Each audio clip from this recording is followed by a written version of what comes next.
I think I saw the first commercial for Fresh Off the Boat and then also read that you hated it. You know what I mean? Like it was like that show was launched with, this is Eddie Huang's new show. He hates it. Yeah, people usually wait after the deposit hits the account. Yeah. And then the residuals. Then they're like 3 years later, it wasn't my best work. Exactly.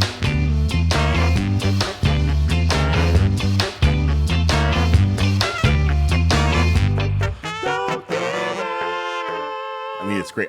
I'm only good at like the sitting down and talking part. I'm not good at any of the other. That's awesome. Yeah.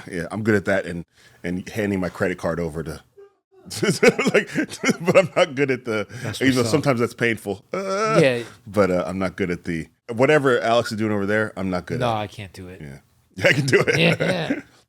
Even when I did, you must have done Maron's podcast. Yeah. Even Maron's, I give him credit for like, he's there doing the things. And because he can't let anybody else do it. Yeah, no, Maron is like. He retired, right? From the podcast. Yeah. He just put out an Instagram reel saying people thought he retired from everything. No. I was like, no. I'm still on the road and still a working actor. And, but it's just weird to not have him for like, 10 years. He was just in the conversation. Yeah. Always. Yeah. No, Marc just seems like one of those guys too that like needs to be in the comedy club.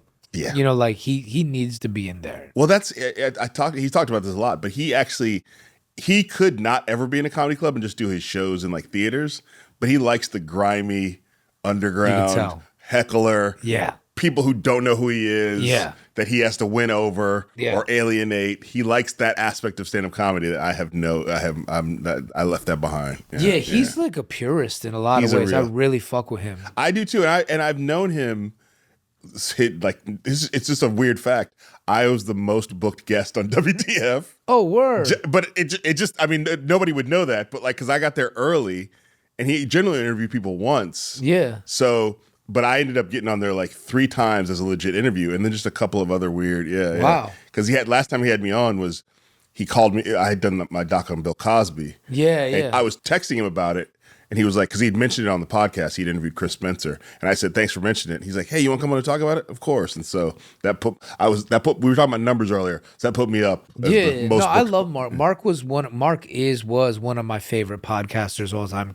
Comics too. Yeah. Just incredible. No, this podcast is not meant to in any way replace him, but I do feel like it was good to have a space of that kind of comedian in the podcast space, who was like not afraid to call balls and strikes and not afraid to call out his community when things were like, hey guys, what are you doing out there? He really, I feel, was the gold standard of like podcast with a liberal mind, but not following liberal politics. And I think we missed that. You need that. I think Ronnie Chang does a really good job too. But Marc and Ronnie and Trevor Noah, they're the guys that I always look to, and I'm like, where are they at right now? What are they thinking? Like a liberal mind, but not a party line. Yeah.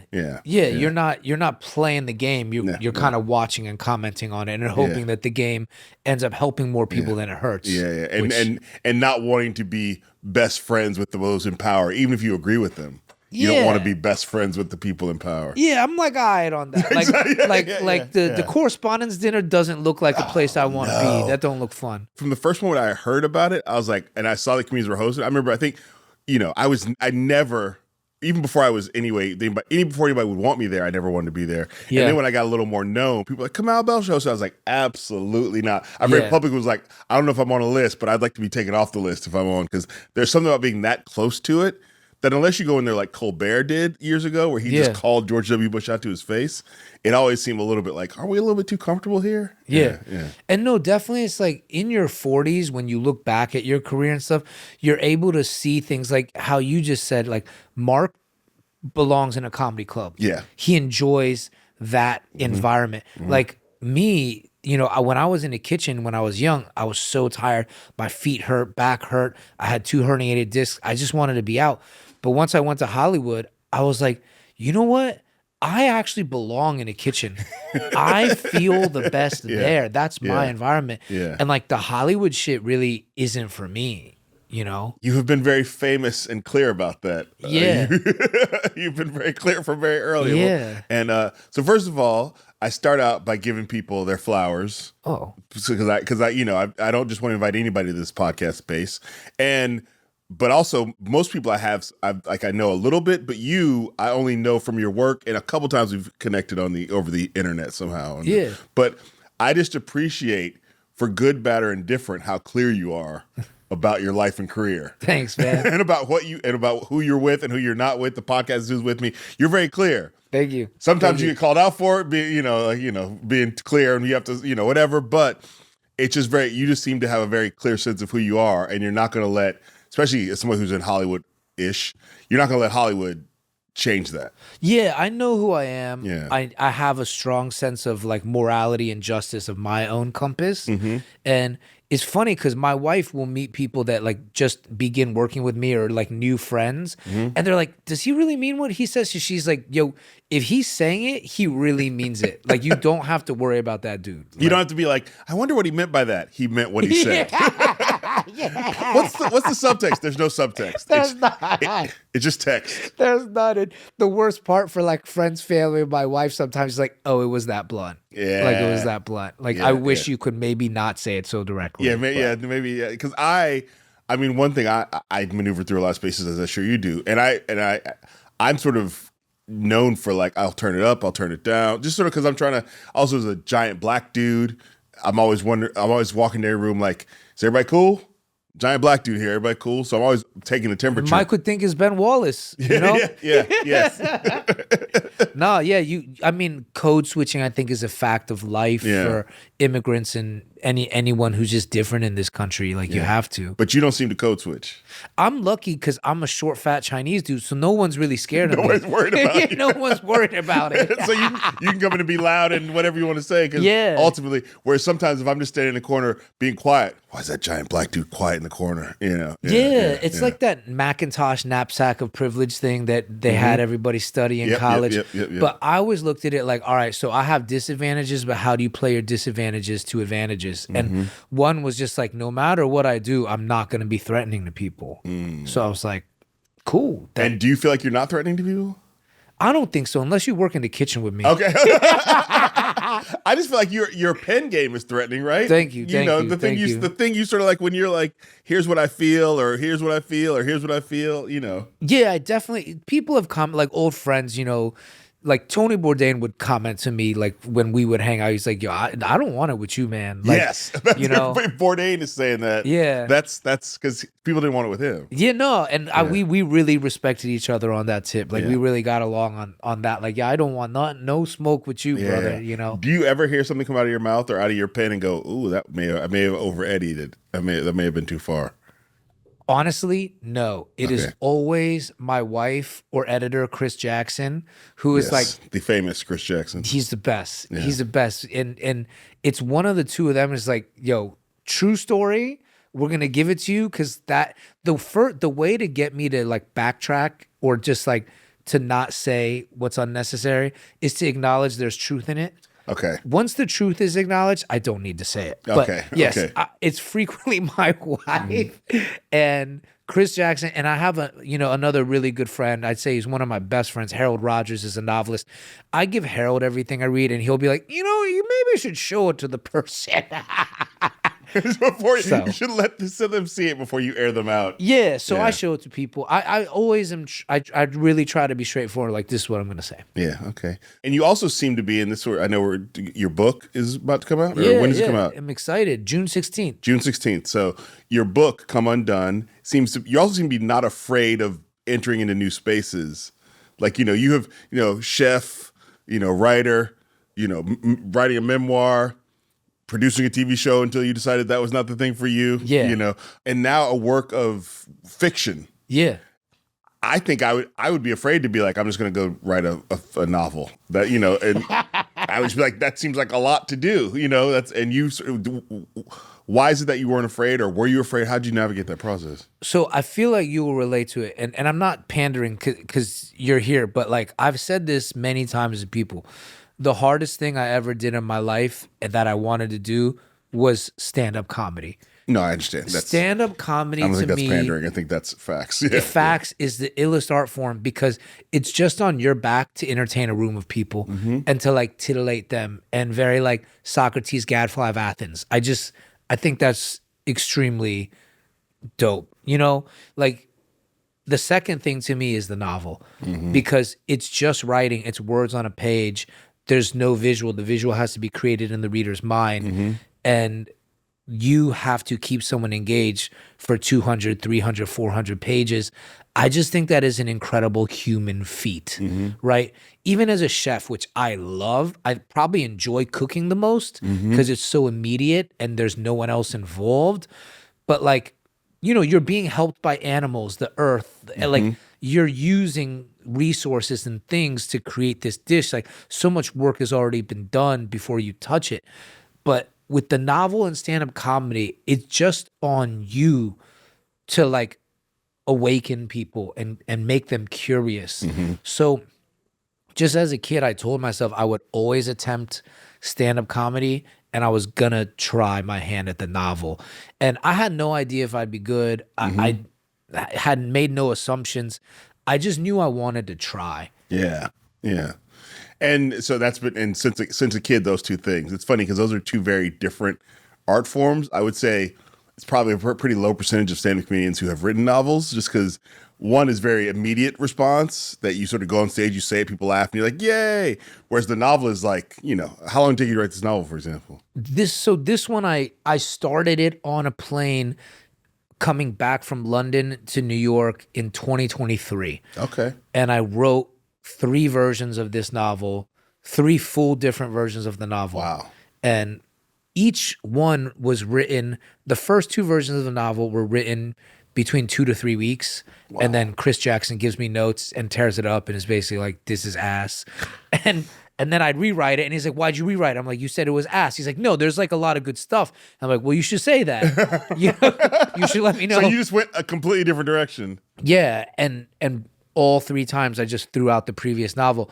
But the third time I wrote it, I knew the characters, I knew the story, I knew what I wanted to say finally, clearly, and I wrote it in 5 days. What is your? I'm such a fan of craft.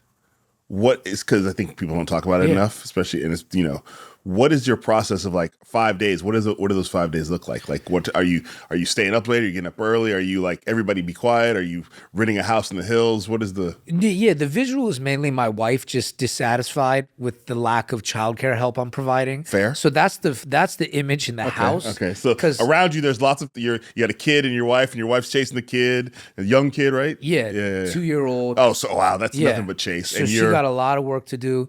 But I'm a dickhead. I wake up at like 6:30. If I know I need to write, I wake up at 6:30.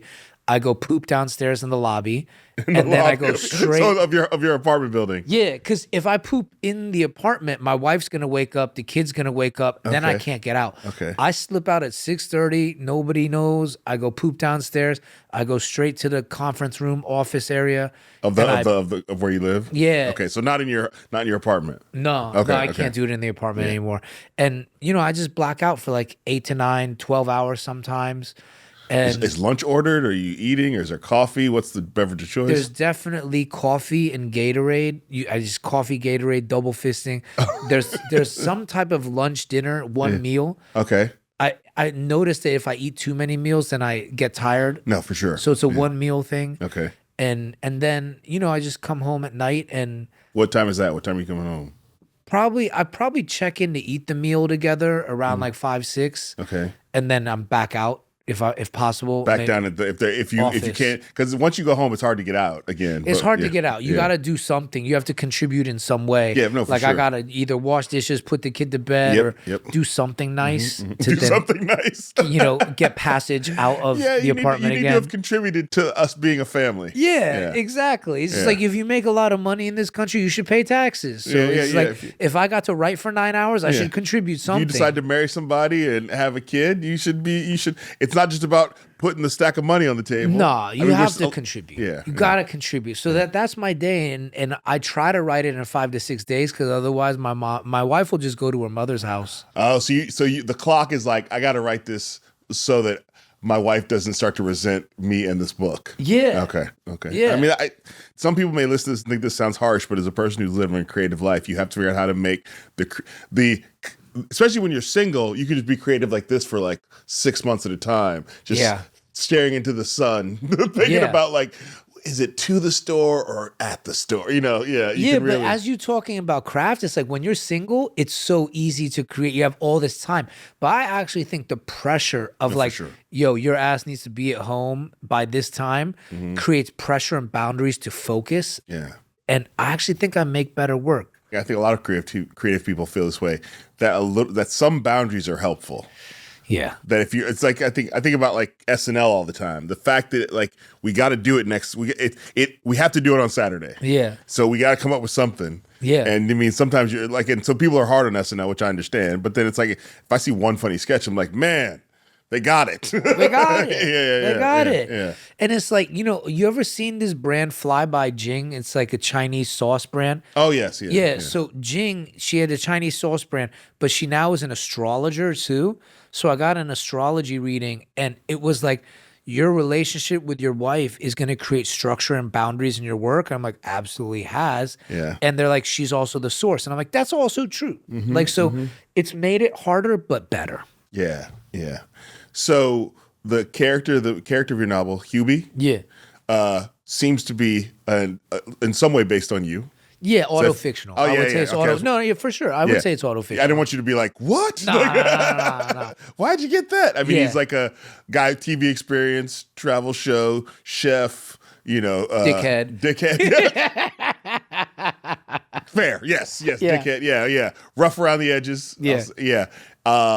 Looking for love, trying to not look for love in all the wrong places anymore. Yeah. And making it hard on himself. Yes. So when you sat down to write, was it always you? You have 3 different versions of the novel. Is it always a version of you, or was it ever like, a turtle in the Amazon rainforest? Yeah, so the original version, the Hubie character was like a hitman to like take it outside of me. Yeah. I tried to start it like further away from me. Okay. Then the second version I'd say wasn't a hitman, but was like a David Duchovny Californication-esque character. I love the fact it went from hitman to like to midlife crisis guy in Southern crisis California. LA guy. Yeah. And then, my wife was reading versions of it, and she said, I really think that the closer this character is to you, the better this story is. And Chris Jackson actually agreed. Both your editors. Yeah, both my editors agreed. And at first, I think it was just that approaching the novel, I was like, it needs to be completely fictional. It needs to be far away. But then you realize that every novel I've ever loved is a piece of the writer themselves. I think fiction actually allows you to get closer to the truth if you reveal yourself. So that was the third version. I just brought it closer to me. The character's closer to me, but it, fictional plot line. And is this your first novel? I'm sorry. This is my first novel. This is my debut novel, yeah. So, first of all, yikes.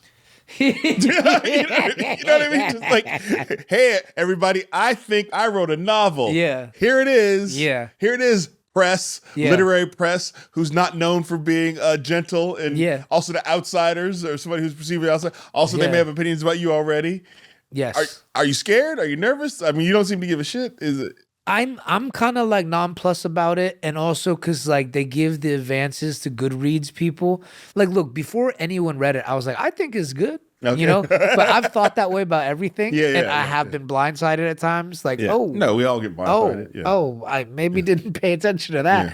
But I think Chris is really extremely thorough.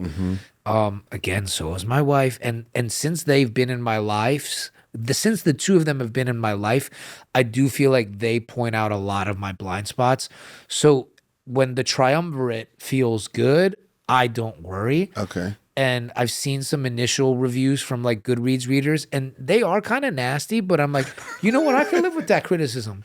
I think that's fair criticism. It's funny you say that, because and part of me getting ready for this was I actually looked up, I was like, are any reviews? And I ended up on Goodreads, and it is very much like, and you might like this, like, It's very like, it is, which is why the reviews, I think, it's just there, which that can be a sign of compelling art. Yeah. It also can be a sign of that you have a specific audience for this. It's not gonna be everybody's beach read for the summer. Yeah. But for some people it will be, you know. Yeah, it's 5 stars or 0 stars. Yeah. And I actually think that is fantastic. Okay. I love that. I don't like in the middle. I'm like, oh, this is great, because it's telling me that I accomplished what I sought out to do, was tell a specific story from a clear point of view, and either you love it or you hate it.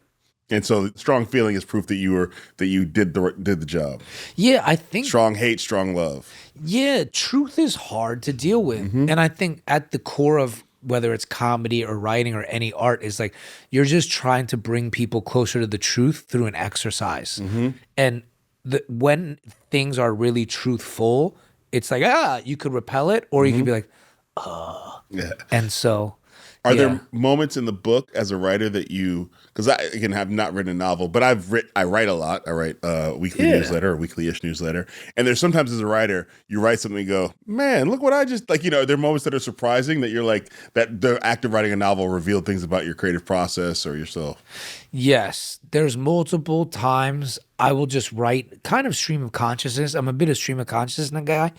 And then I go back through, I'm like, oh, that kind of hurts. Because you'll say how you feel, but the pain doesn't set in until like a second or third read. And then your head reverberates, the room reverberates. And that's when, like, I used to just go for a walk and smoke weed, and I stopped smoking weed. Oh, okay. And so now I still eat panic snacks. Like, I eat a lot of gummy bears and I eat a lot of salt and vinegar chips. Yeah. But it still reverberates, and I just sit with it. And that is a new thing. Because I used to just numb myself with drugs or whatever and not deal with it. But then when you deal with it, you take steps to not continue feeling that way in your life. I think that's the biggest change. So that's funny, because when I asked the question, I was thinking about things that are like, oh, this is cool. You actually were like, oh, I just learned something about myself. Yeah. That I wasn't ready to learn, or I didn't know I was ready to learn. Yeah, usually the shocking part of my writing to myself is the pain that it reveals. And I'm like, oh, that hurt my feelings. Like, I hurt my feelings. Yeah.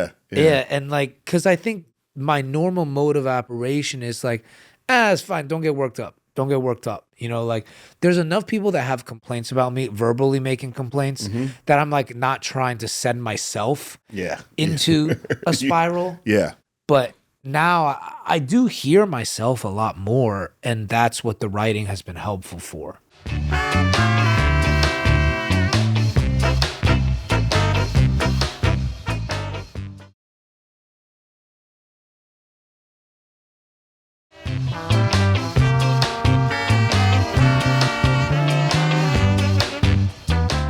I mean, a part of this I think is connected to, and please speak to this, like, I think becoming a dad, like, so the book is a lot about masculinity. Yes. And a lot about, like, the ways in which masculinity, specifically the way we practice it in this country, I would get, well, maybe, but can fuck up the dude. Yeah. Like, masculinity can mess up the man. Yeah.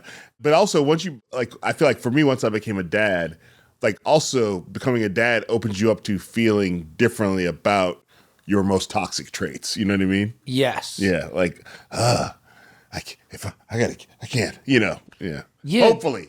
For some dudes, they go, I'm going to turn up my toxicity, but, No, it's helped me a lot in this one very particular way, which is that I truly love my son no matter what he does. And I don't think I received that or understood that.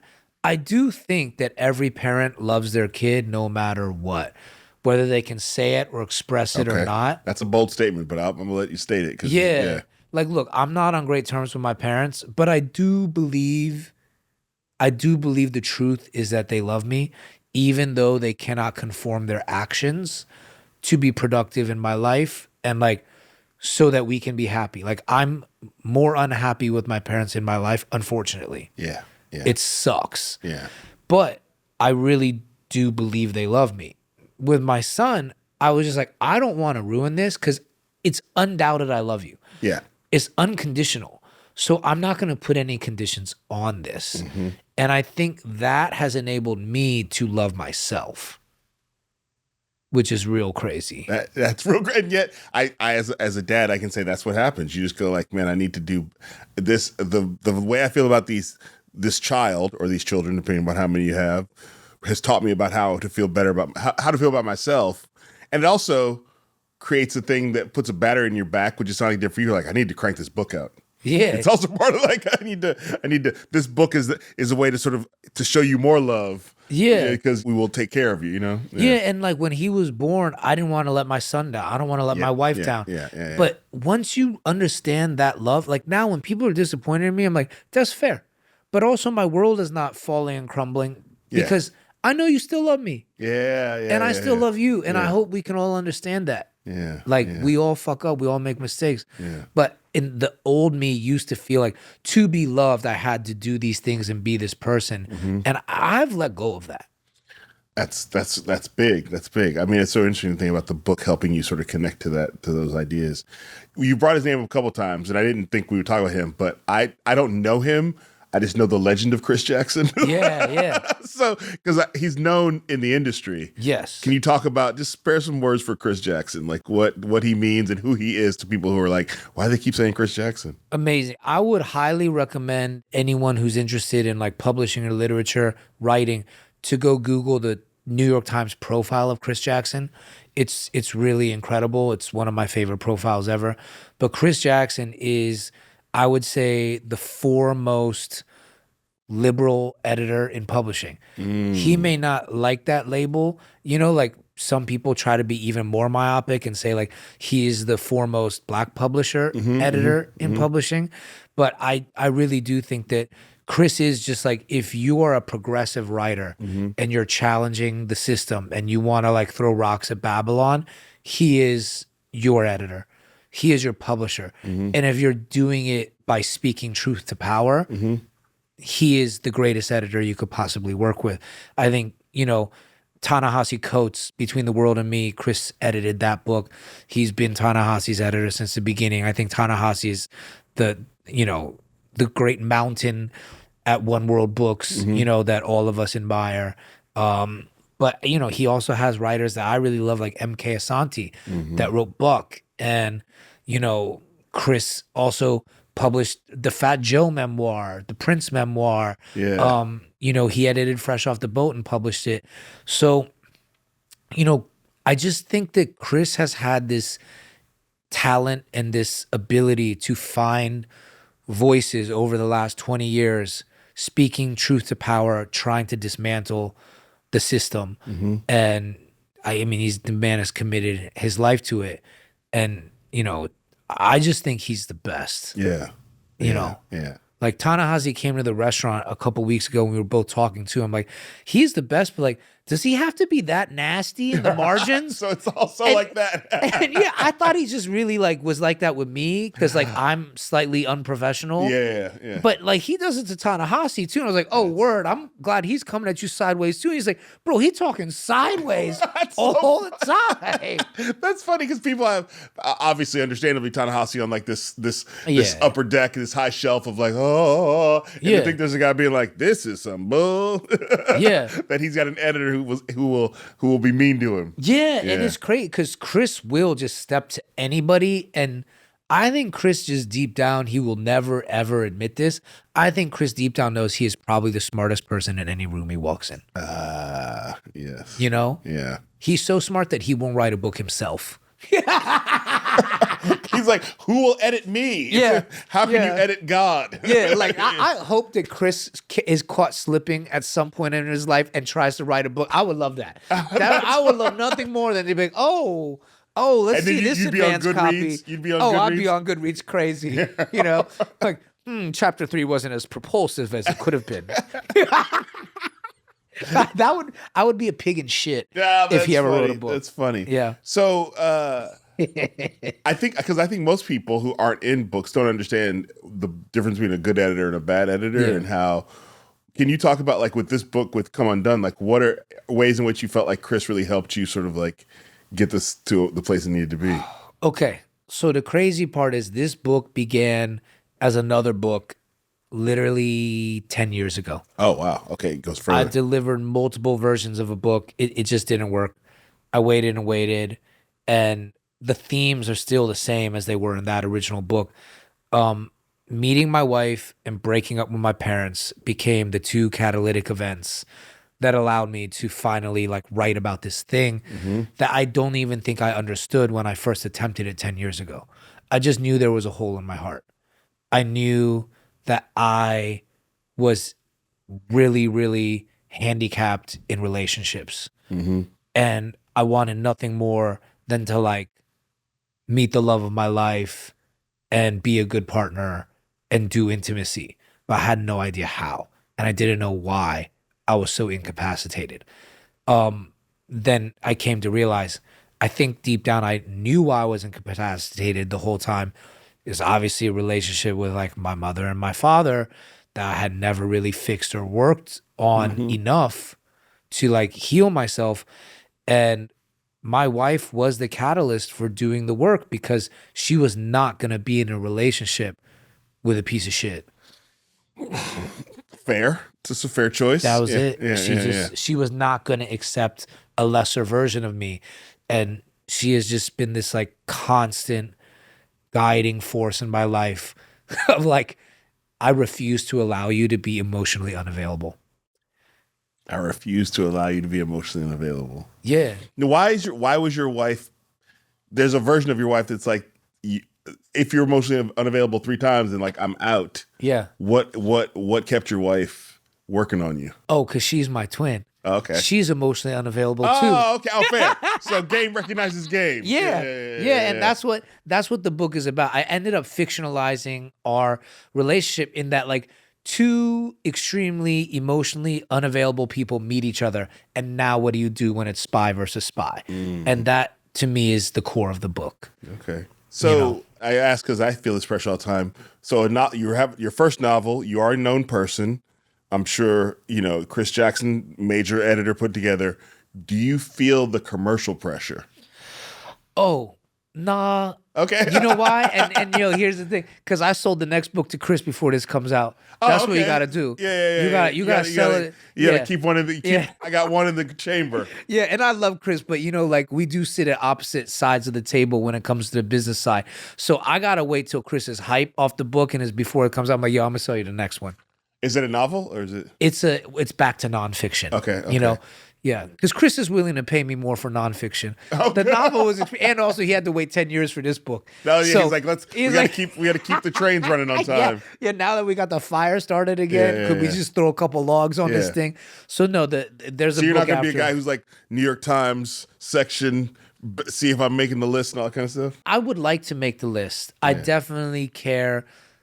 I care about making lists and I care if people enjoy the book. I really, really do. Yeah. But the money side is not a factor. Like, because books, there's not like an insane amount of money in books. No. I think I'm more crazy about like our daily sales at the restaurant.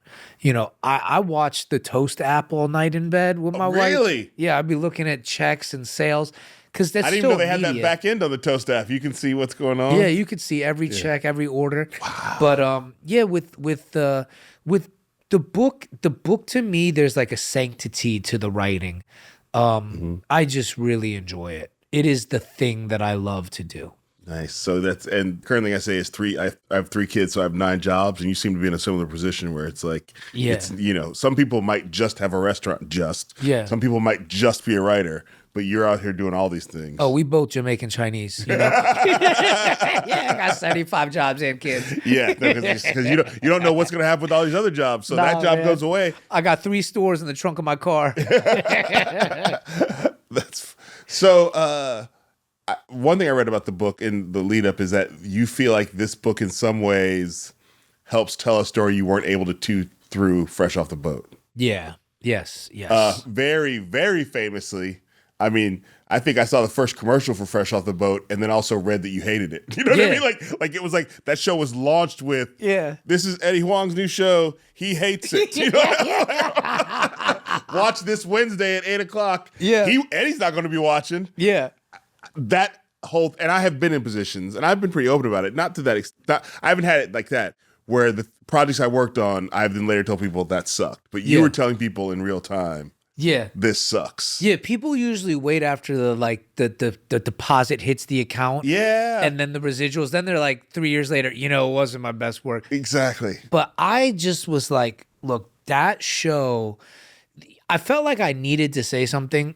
I needed to speak truth to power because a large part of the show and the marketing was, this is about Asian representation. This is about identity. We're going to kick the door down for Asian representation. Do I think it was ultimately positive? I think for the Asian community, it created a financial pipeline to make money and sell content and make films. But, also, to help open up Asian actors in Hollywood. Yeah, because if we can do that, we can do what's the other the crazy rich Asians and all the other Asian shows that have come after. But I will say this: the second biggest storyline I think in Come Undone is that there is a metaphor for Fresh Off the Boat, which is the family in Come Undone. There's a very famous photograph taken of them that is in the Smithsonian that in this alternate fictional world is the iconic photograph of an Asian American family. And my experience with identity representation in this country as a millennial was that we were all encouraged to sell and market our identities. That if you could make money and bring it back to your community with identity-based content, that this was a positive, that this is something that we should all seek out. But what happened is that Babylon and the powers that be, once that pipeline was created, they took complete control of the pipeline. It was like the Keystone Pipeline, and you had no control. And it was the leaders of the Asian American community that are very connected to powers that be, had a very particular brand of Asian identity that they wanted shown. And I felt it was a huge disservice to a lot of Asian Americans who struggle. I struggled just with domestic violence at home. My mom being beat, me and my brother Emery being beat, physical, mental. I talked to a lot of Asian American kids, and growing up, all of us were being hit. And a big factor in Fresh Off the Boat was that I wanted to talk about that. And the powers that be were not on primetime television. Nope. Not in our family sitcom. Yeah. Yeah. And because also it's, if you look at it, I don't think this is a biased opinion. A lot of Asian American leaders, they want to do business. The choices they make concerning identity and the content they put out is around creating more opportunity to make money, which is cool. That makes sense. Money is really important to make in this late stage capitalist world we live in. But I do think that there has to be some part of art and creativity that reserves room for the truth. That's how I feel. I mean, let me know if I'm wrong. The thing that I'm hearing is the thing I feel like that happens to me. I remember, and Chris Rock actually told me this when I had my first TV show, Totally Biased, that he produced, that you have to understand that now that you're on TV, you're representing black people, and black people looking at you as a representative, who, especially because I wasn't famous, who is this guy? Is he gonna represent us well? Then other people who aren't black are oh, it's the new black representative because there's only a few of them on TV, so he's the new guy. Also, I was the only black guy in late night television at that point. So, but what it does take away is your ability to just be yourself. Yeah, and you're viewed as a product of the black community. Yes, yeah, and that means that I remember with Totally Biased, because of the nature of pop culture, because of how big the story was, I felt this show makes it look like I'm a huge fan of Jay-Z. Because we would just talk about him because he was a big pop culture story, but because it was coming on me, I'm I'm not a fan of Jay-Z, but there wasn't enough Living Color and Fishbone talk. If you want to, I'm that guy. You know what I mean? And I sort of felt like it's sort of the version of me that I'm putting out there is a version of me. Whereas, as you know, white people get to be iconoclastic and get to be idiosyncratic and get to be sort of just weird, and they're not representing white people. Yeah, and because the game is always to get minorities, everybody, to aspire to a dominant cultural white life. Fresh Off the Boat, Fresh Prince of Bel-Air. Yeah. Everybody hates you're aspiring to something. And just to rise out of your circumstance. yeah, and once you're selected, it's like, yo, represent that so that other people want to be like you. But to me, the issue is that by aspiring, you're subscribing to dominant culture. And I wouldn't say it's a mistake. I mean, I Trojan horsed it. I wanted to make a point. I wanted to get the show on. I got the show on, and to my own detriment, I talked crazy shit because I was like, I will have the microphone if this gets on. So let's get the show on, and then I'm going to take the mic, and I'm going to be like, you know, George Bush hates black people, you know? Because like I went, you know, it looked like I was a crazy person, but I wasn't. It was just like I knew what I wanted to say. The interesting thing about it is it didn't seem to hurt the show in the long run. Nah. The show is like in the canon of American sitcoms. Yeah. And there's this weird thing. It was like, it's good that we have an Asian American show in the canon of American sitcoms, but it certainly doesn't sound like it was good that it was your show that became the canon in the canon. Like somebody else could have made that show separate from you. I mean, of course, you're glad you got the paid and da-da-da-da. Yeah. And it would maybe you would have looked at it differently because it wasn't representing you. Yeah. But because it was representing you, you're like, I did not grow up in this cookie cutter aspirational white environment. Yeah, it's very hard to stop a train making money. Yeah, for sure. Because if people making money, they're going to do everything they can to keep that train running on time. Yes. And especially at the level of like sitcom, primetime, one of the big three networks. Yeah. Like that is not some small cable thing. That is not Hubie. That's like that's the mothership of American sort of TV in Hollywood. Yeah, and with Come Undone, I'm not going to like undo any Asian progress or I'm not going to stop any trains. But what I do now with my art is really, I just want to speak to the people who feel like me, who are like, look, I participate in the global economy to the point I need to for my family, but I would like to engage with the truth somewhere. I would like to engage with the feelings. And this book in many ways engages themes and issues about how like a family can be protected by money and fame. Like my family stopped looking at itself once it became a famous Asian family. You know, it was as if all sins were forgiven. Oh, wow. And I was like, oh, nah. Yeah. And obviously that's taken a long time to process and catalyze and metabolize and then create into art. Like by the time you write it, you've already figured it out in your life. But it took a real long time for me to understand all of my feelings from fresh off the boat.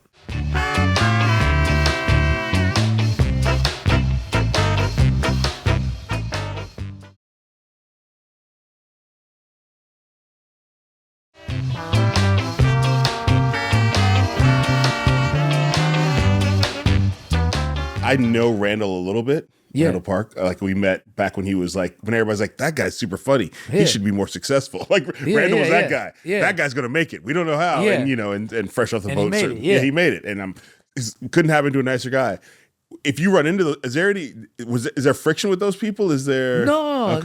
Like, you know, there's people on the show that were just like, I can't turn this down. I gotta do this. Yeah. I think the person on the show I related to the most was Constance, who also talked about her struggles. Yeah, because she also was like, look, I'm not just here to be an actor and get a check. I also have things to say. And I remember the child that was hurt coming up when all these things were happening. And Constance, I think, really, really went to bat for a lot of issues. Her memoir is fantastic. I would just say that I really relate to Constance a lot and like how she handled herself, even though I think Hollywood tried to like, you know, blackball her. And, you know, that's just how the machine is. Yeah. You know, like you're going to make it difficult for the train to keep moving. We just going to put somebody else in that role. But I do think that whole Hollywood is dying. Yeah. You know, and I think it's because there's not much truth in the things they make anymore. Yeah, and also it's really become very much about like lowest common denominator, and also if people have heard of that thing, then we should put money into it, even if the thing that they've heard of is not that important. Exactly. But if they've heard, oh, they know. Let's turn that into a movie. You know, like I think that when I was sitting with my daughters at the Barbie movie, which shout out to Greta Gerwig for doing more with that than anybody that, you know, a lot of people just would have made a Barbie movie, but she clearly was like, I got stuff to say. But I was also like, oh no, every video game and board game and toy that this company owns is now going to be a movie. Oh, yeah. And not everybody's going to go in with the kind of like intellectual analysis or heart that Greta did. Yeah, because also there's like two sides to every coin. Like, yeah, she did this incredible film that spoke truth to power, that showed you could be commercial and be true. Yeah. But then now it's going to open a floodgate to like, you know, all kinds of board game movies, just like Fresh Off the Boat, open the floodgate for a lot of stuff that felt like the same white narratives with the yellow faces, you know? So it sucks, man. It's really the system we live in. Well, and I think it's for my mind right now. I felt like the part of the reason I started this podcast is like I need something I can control and something that I own. But then I also look at publishing as being like, it's weirdly not, it can get Hollywood, but also you can walk in and write, you can sort of, you're talking to Chris Jackson. Yeah. It's a more direct conversation. Yes. There's not like necessarily a room full of people that you have to deal with. He has to deal with a room full of people, I'm sure. Yeah. But you get to sort of like, it's a more direct to the art. The art is more concentrated. Yeah, and Chris is fighting for me behind closed doors. And I just deal with Chris. If it's on a movie, I'm on a Zoom with like 7 to 8 people. Yep. None of which really understand what they're making. Yeah. They were like, I was in a mailroom and then this person's assistant and then this person's assistant and then this person got fired and this person got hired. So now I have the job. And it's like, but like, it's just the Hollywood system is funny. Like people just keep failing up. And then they get to a point where they can moved around to like, you know, Yeah. And then they have the audacity to tell someone who's like been sharpening their skills for many years, like what to do. Yeah. So. And also they feel like, well, it's my turn to say something. I can't say I don't have an opinion, or I can't say that sounds good. Yeah. I gotta sound like I have a thought. Yeah, so, they gotta make something up. And then they say crazy things. Yeah, but that's why I came back to New York. I feel like New York, there is, you know, it's a smaller, independent, like creative community. But well, no, that's incorrect. I think what it is that in New York, I do think people value the truth like a lot more in the creative community. In LA, I really felt like it was, what is the commercial viability of what you are saying? Yep. And people's actions and views start to fall in line with that. Just like you're doing the podcast and you own it. I opened the restaurant because I can own the restaurant and I can operate that solely and I can feel good about myself at the end of the day. So restaurants are I don't have to tell you this, post-COVID, like the industry's really been struggling. Yeah. Tell me about your restaurant and how you approached handling or having a restaurant in these times. Yeah, you know, the industry is really struggling. It's hard for everyone, especially with inflation. The cost of goods is so high that very few people can afford to go out and eat. And then even if you're a restaurant that does delivery, carry out, those apps are taking such a large cut. Yep. Which people don't realize. Yeah, that the app gets their taste like a mob enforcer. Yeah, like I think the average break even that like a small restaurant in New York needs to make each week right now is $40,000 a week, which is a lot. Wow, it's a lot of money. Especially when you think a lot of restaurants are just like almost just a hallway. Yeah, you know, they're not like these giant. They're not serving 100 tables a night or anything. Yeah. But if you have a couple people that are willing to be like the chef and the general manager and the server, then, you know, maybe you can make 30 a week, but it's hard. I did it because I just believed that people would want my food, and that may be crazy, but that's why. And I just knew I would put my full effort into it. And, you know, lucky enough, people do love the food and it's working and I'm really happy. I tend to not look at the macro conditions as much. I think about like sword in the stone and just like, I'll pull that sword out of stone. What's the name of it? Bauhaus. Bauhaus is the restaurant. Yeah, it's on St. Mark's between 1st and A. But I'm there pretty much 7 days a week and I really enjoy my life there. Wow. That's beautiful. Before I let you go, there's a question. I'm adding one more extra question because I just feel like I'm not often in public around people who have access to these stories, but I got to spend 11 days with Tony. Oh. We did an episode in Kenya. Yeah. His last season. It was the last finished episode. And I'd been around him at like Emmys and things at CNN, but that was the most we'd ever talked. And I got to hang out in the car with him and like going from shoot to shoot. In a very very condensed period of time, I got to know him and felt like, oh, I might become friends with this guy. Yeah. Didn't happen, obviously. Share, and also right now we're sort of going through, there seems to be this like every couple of years there's a new Tony thing that reminds people about Tony, and now there's like a film.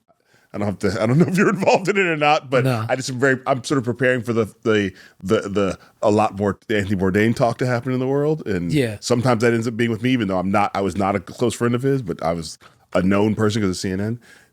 Talk about Tony.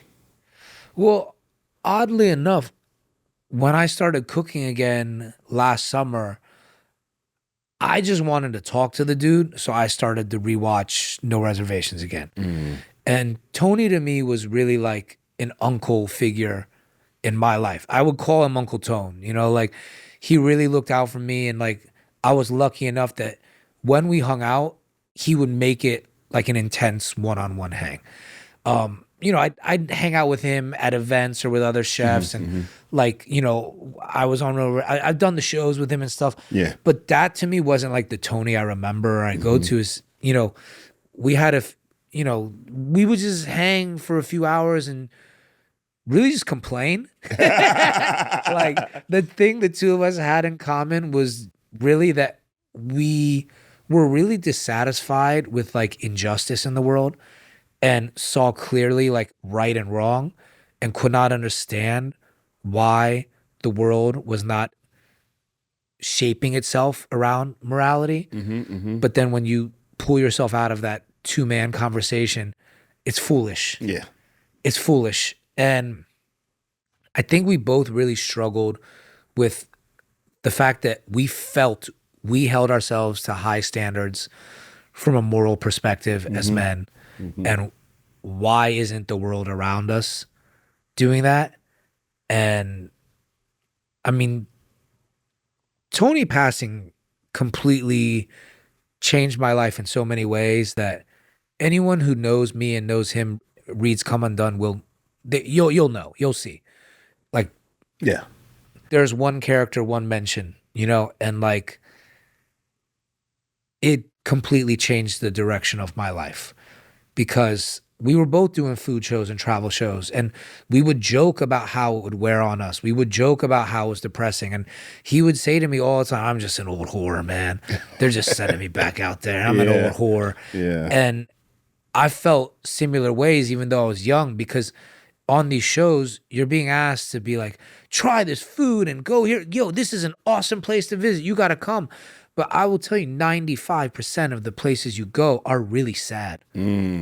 It is a privilege to live in America, especially New York City or Los Angeles. And the people that are your executives are only from New York and LA, right? And there's this real blind spot when looking at other places, and you want to promote the episode, you put out this trailer, oh my God, it looks so dope to go to like the borderlands. And I think Tony and I really worked hard to show people the underbelly of everything, while not discouraging people from visiting and supporting their tourism. But I do think if you have an open heart and you're really trying to do the food travel thing honestly and correctly, it is impossible not to get fucking bummed out. You did it too. Yeah, I mean, I certainly did the travel thing. I mean, you worked with a lot of the same crew too. Yeah, no, Helen. After Tony passed, I ended up. I was working with a different production company, and I just came to the end of the road with that production company because the show was really evolving for me. Yeah, and I'm like, it's not just I wanted to get into more again the underbelly, and also have opinions and say things. And the show really was always like I remember an early episode was like, they had written some VO for me. Like it was really, I had to keep wrestling for control. And so finally I was like, I can't do it here anymore. And that was the same point that Tony had passed away, and the people, they were like open to producing the show. So I got to really be around. And I think for all of us, it was healing because they were like needed a project, and I became the project. And yeah, Helen, I just talked to her a few days ago. Yeah. Tony, the cool thing I really enjoyed talking to him about is you never had to sugarcoat things. He was like in this constant state of like embracing pain in his life and fully aware that like it's not totally awesome.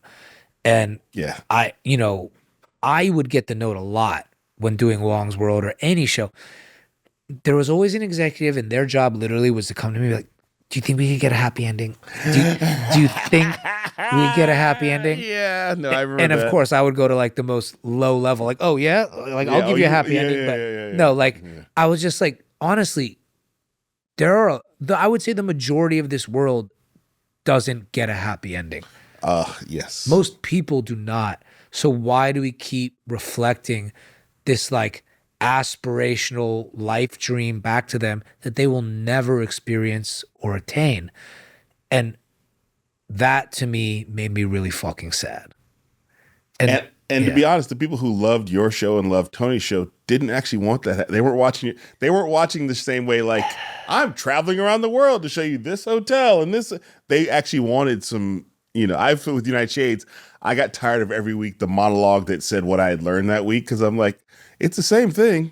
America's hard on everybody. Yeah. Like, and there's no way to spin that into a different way. Just like, yeah, once again, America's hard and lets us down. Yeah, and look at the situation we're in now. I feel like we are in this situation because we were fed so much soma that it'll be fine. It'll be fine. You don't have to worry. It's like now. It's a pendulum. Sometimes the left's in charge. Sometimes the right's in charge. Yeah. And I think that, I was always funny on the show. I would always show great food, but I never wanted to look away from the issues in the countries I was visiting. And I agree with you. People liked it because they're like, you know what? I can handle that. Yeah. I can handle that. And people aren't watching your show or Tony's show or my show, certainly, because they want a travel log. Yeah. They're not watching it because they're like, where do I want to go on vacation next summer? I'll watch Eddie's show and figure out where the hot spots are. They want to see humanity up close. Yeah, and I hope it swings back around. I hope that people like us get another shot at it. Like I was I definitely got tired and bummed out doing the show at the age I did. I think as a 44-year-old with a family, I got a strong base. I would do it again, but like, because I have context now and there's like more balance in my life. Yeah. I also, it's funny, I would do it again too, because I know a lot more and can be a lot more clear and efficient. And also I know who to hire now. I know who my team is now, who my people are to bring with me, as opposed to before I was just assigned people. Yeah. And the challenges you're going to face. Because like the first time I did it was like, this sounds amazing. Yeah. I'm going to travel around, eat food, do this. And then you start to see the things, you're like, oh my gosh. Yeah. But now if I go to any country, I just know I'm going to see that. Yeah. But he was the best. He was the most generous person I think I have ever met. And you both have that like wrestling with your masculinity in real time and rough around the edges and your mouth gets ahead of you, or not, whatever. Whatever. I don't want to define, but yeah, certainly you say things. Both of you have the thing where, wait, what'd you say? Yeah. And where people go, why would you say that? Yeah. Oh man, it's I really miss that dude. So, For sure. I'm not often around people who knew him like you did. And I always make people clear, like, I didn't know him. I just got to hang out with him for like 11 days. And felt like I got to go to fantasy camp with him, and like really like felt like, thank God I got to do that, because he had changed my life before I got to hang out with him. I got to tell him one of the things I feel grateful about on the show. Is I actually did tell him, I was like, if I go, I got to tell this guy how much he means to me. Yeah. And I got to tell him that, and it just ended up they recorded it, and then after he passed away, they used it in the show, because I think I became a surrogate for like everybody, Yeah, I mean.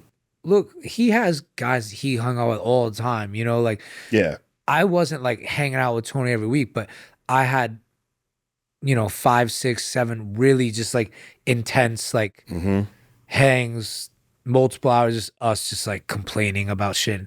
It's almost so intense, like, I'll see you in a few months, man. We'll figure when we build up some more things to complain about. Yeah. So, no, but I miss him because it's very rare to have like an older figure in your life who will just open up to you and help you and not try to like make you feel dumb for going through challenges that they've already gone through. Yeah. You know. All right. My last question, I ask everybody because this podcast is Who's With Me. And I think people need to know if there's any causes or anything you support that you want people to know about. Because it's like, I feel like part of this is also like pointing people in the right direction and letting people know how they can help. You know, the cause that I really care about the most and hoping people can figure this out, it's not a specific charity, but just to like, I really hope that this country figures out a way to deal with domestic violence without simply criminalizing the individual in the home, creating the violence or reacting to a situation and responding with violence and breaking up families. I think we really need to think about better solutions. You know, like, I think all the solutions are like extremely punitive, and ultimately I do think they hurt kids the most. Like when I was going through it, the only option is like to call the police on your dad. And that really just wasn't an option because my mom didn't work. And my mom straight up also was like, do not call the police. But I think my mother and I and my brothers endured a lot of things that were like completely unnecessary if there was some sort of like systemic response that was in between calling the police and your father going to jail for multiple years and then my mom's in the sandwich line, or let's pretend it's not happening.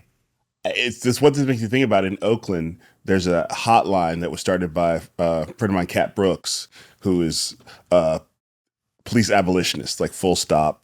It was big in the defund the police conversation. But the idea is like it's a hotline and this happens because related to this, if someone's having a mental health challenge, often the only number to call is the police.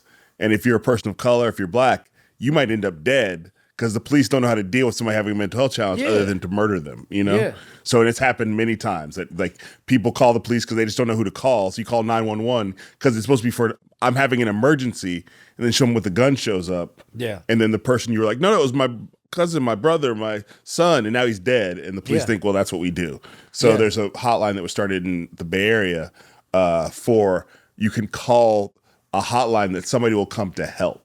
Mental health experts and social workers and people who come when you're like, I don't want a police officer to come. I don't want somebody with a gun to show up. I just need help. I need help. You know? Yeah. And actually a solution could just be like decriminalized institutional support. If there was a number to call instead of 911, maybe it's 511, right? Exactly. We already got 3, we already got 4. Yeah. But maybe we call 511 and a mother who's being beat or a kid being hidden can call and be like, I want a decriminalized solution. I want somebody who's coming to de-escalate the situation. De-escalate. Yeah. Decriminalize. We're not gonna, go to that level, but I do need help. I need help. And like, I would like to create a bubble around this so that like the people involved are not criminalized. And I think as a citizen and as let's call it a victim, you should be able to have the right to say, I need help, but I do not want this to be a criminal matter. Yes. No, that's the way I think about it. Is like you want somebody. Well, there are certainly a lot of these are pilot programs around the country that are doing this because, again, police budgets tend to be like the most funded part of local governments. Yeah. And if you that's defund the police, people got afraid of the word defund. But if you just took some of those resources and actually then hired social workers and mental health counselors and people who are violence interrupters, which is another thing that part of an organization called Live Free, which is about interrupting people who show up to interrupt violence, not to bring more violence. Yeah. That those are the people you want to call in those situations. Yeah. Yeah. And I felt like, you have children. It's like the social worker role is still too close to the system. I got you. Yeah. But I feel like a social worker who operates like a doula. Yes. In a birth situation. Yeah. That's what we need for like violence in the home. Yeah. Like someone who's like shaman-like. Exactly. It's like, everybody relax. Everybody relax. Hey, let me talk to you over here. Yeah. I don't have a gun on me, so I don't have a badge. Yeah. Yo, Dad, you put the bow staff down. Everybody chill out. Like there needs to be something like that. And then they have the ability to escalate it to a level if they can't.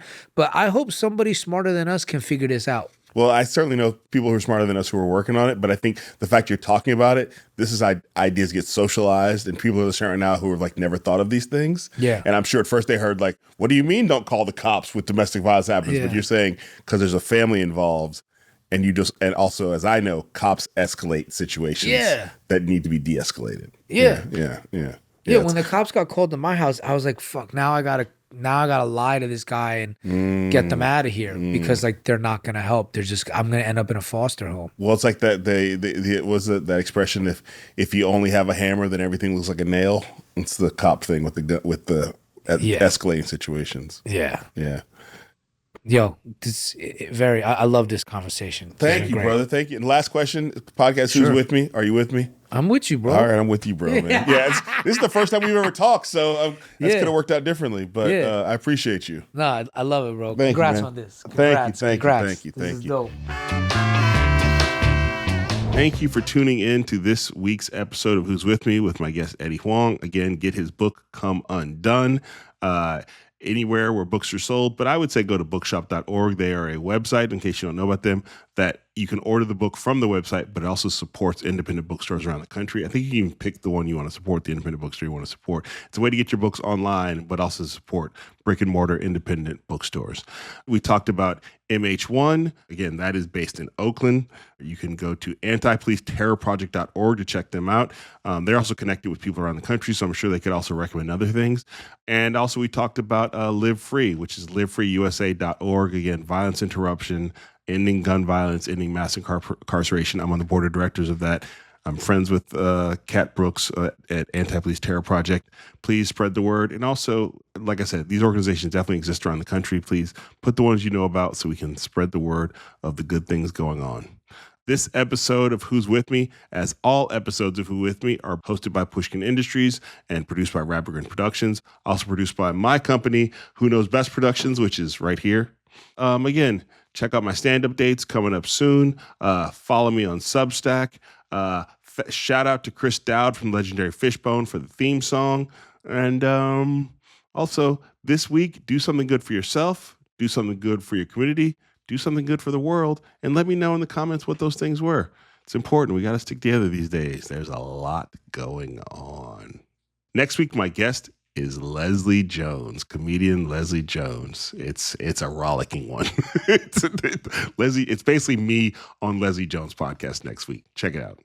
Hey, thanks for watching an episode of Who's With Me. If you're on YouTube, please like and subscribe, share, hit that hype button. I hear it makes all the difference. Please like, subscribe, share, hit the hype button. Thank you.